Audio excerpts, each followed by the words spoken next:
राम कबीर। कबीर का एक वचन है। कबीर कहते हैं कि हरिजन ऐसा चाहिए जाके ज्ञान विचार विवेक। तो कबीर बड़े अनोखे ढंग से संत जनों की व्याख्या करते हैं। हम बहुत दिनों से संत जनों की व्याख्या सुन रहे हैं और एक सुन लीजिए। तो हरिजन ऐसा चाहिए जाके ज्ञान विचार विवेक मिलते सु मिलता रहे, मिलते सु मिलता रहे, अंतर सबको एक। बहुत बढ़िया वचन बताया है। तो कबीर कहते हैं हरिजन ऐसा चाहिए।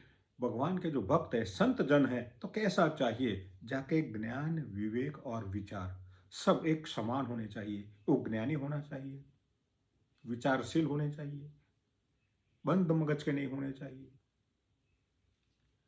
और उनके जो विचार है, उनकी जो सोच है, उनकी जो समझ है वो सबके लिए काम में आए ऐसी होनी चाहिए। समाज के लिए होनी चाहिए, समाज के विकास के लिए होनी चाहिए, न कि केवल अपने कुटुंब की, अपने स्वार्थ के लिए, अपने स्वार्थ के प्रति।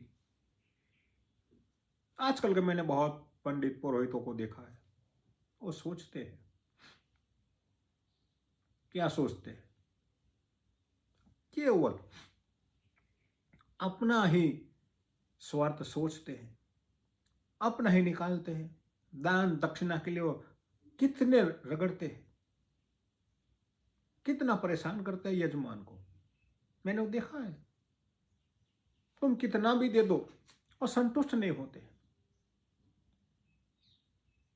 और क्यों हो गए? आप भी ऐसे हैं, डरे हुए हैं, और डरे हुए हैं तो संतुष्ट नहीं होंगे। वो और डराएंगे और धमकाएंगे और मांगेंगे। तो कबीर के जमाने में भी यही लोग थे, आज के जमाने में भी यही है। जमाना नहीं बदला है, समय बदल गया है बस। लोग तो यही है, विचारधारा भी यही है।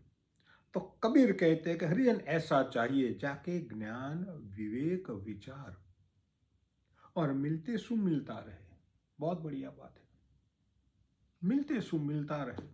उनको बार बार मिलने का हमारा मन हो, ऐसा होना चाहिए। और सबको अंतर एक। जैसे कि एक परिवार में बहुत सारे संतान होते हैं, माँ बाप के एक दो तीन चार। अभी तो एक एक के दो का जमाना आ गया है, मगर पहले के जमाने में तो संतान ज्यादा भी थे।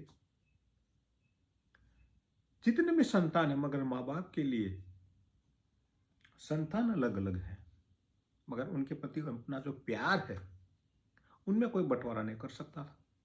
ये बंटवारा नहीं हो सकता है। तो संतान के प्रति प्यार का बंटवारा जैसे नहीं हो सकता है, वो समान है। ऐसे ही संत जनों के लिए तो सारे जो भी भक्तजन है, जो भी संत जन और भी जो लोग है, उनमें कोई प्यार में बंटवारा ना हो। किसी ने क्या दिया, क्या कहा, कितना दिया, कितना देगा, वो संत जन नहीं देखते। संत जन के बाद इनका कोई हिसाब नहीं होता है। तो ये सच्चे संत जन की परिभाषा कबीर बताते हैं। तो हरिजन ऐसा चाहिए, कैसा चाहिए, वो भी हमें तय करना पड़ेगा। मैं बार बार कहता हूं, आज भी दोहरा देता हूं कि ऐसे ही संत जनों को ढूंढिए, ना कि पंडित पुरोहितों को। आपको विधि विधान करने की आवश्यकता नहीं है।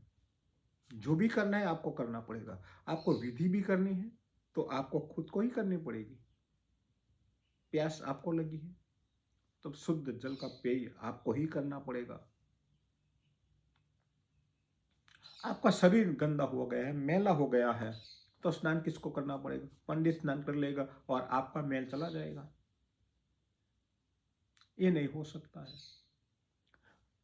मन के भीतर जो कचरा पड़ा हुआ है, अब पंडित लोग बोलेंगे, मंत्र मारेंगे, तो आपके भीतर का मैल जाएगा। किसी बच्चे को उठा के मेडिकल कॉलेज में डाल दो तो क्या वो डॉक्टर बन जाएगा? नहीं बनेगा ना। किसी को इंजीनियरिंग कॉलेज में डाल दो, पढ़ना पड़ता है, खुद पढ़ना पड़ता है, अभ्यास करना पड़ता है, लगाव से करना पड़ता है, तभी तो बनता है इंजीनियर या डॉक्टर बनता है, चार्टर्ड अकाउंटेंट बनता है, वकील बनता है। वहां बैठने से कुछ नहीं होता है। आप कितने भी क्लास अटेंड कर लो, केवल हाथ पग पकड़ के बैठे रहो, दिन भर बैठे रहो, तो आपके पास डिग्री नहीं आएगी, ज्ञान नहीं आएगा। ज्ञान के लिए पुरुषार्थ करना पड़ता है। तो कहते कि जाके ज्ञान, विचार, विवेक, और ये ऐसे मुफ्त में मिलने वाली चीज नहीं है।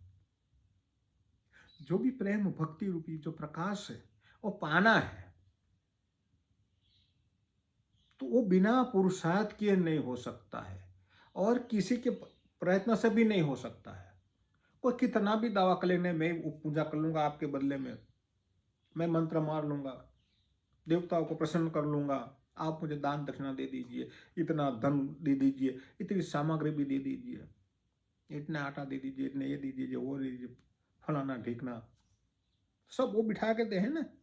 जैसे कि दुकान सजाते हैं, ऐसे ही वो पूजा की सामग्री सजा कर बैठ जाते हैं, आपको भी बिठा देते हैं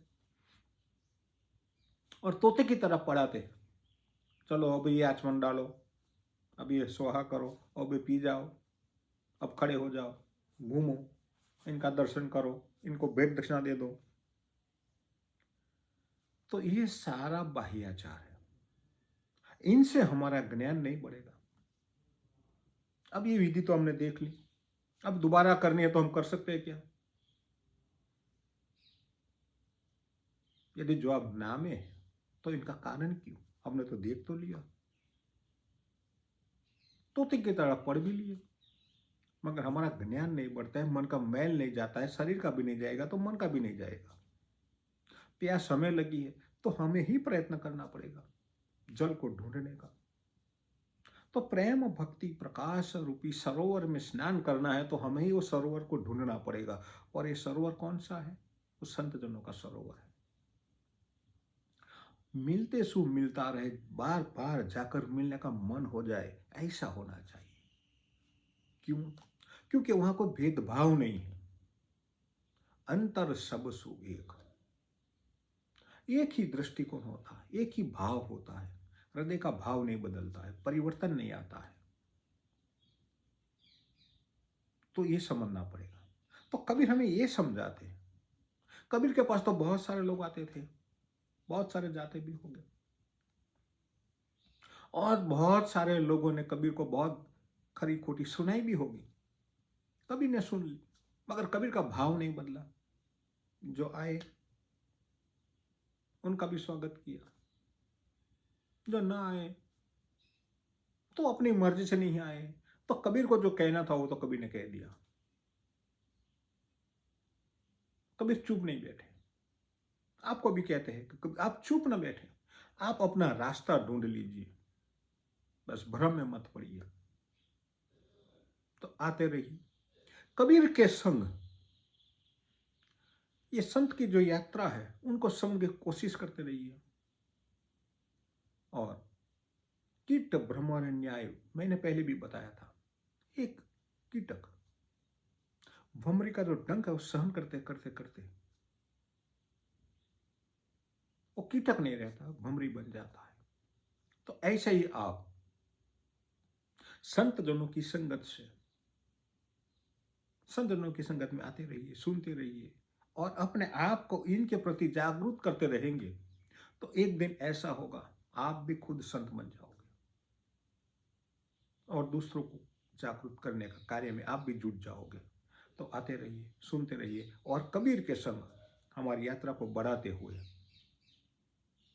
हम प्रेम भक्ति रूपी पान करते रहेंगे, और हमारा भी ज्ञान, हमारा विचार, विवेक सब बदलेंगे, और बदलने के हम तैयार रहेंगे। अस्तु।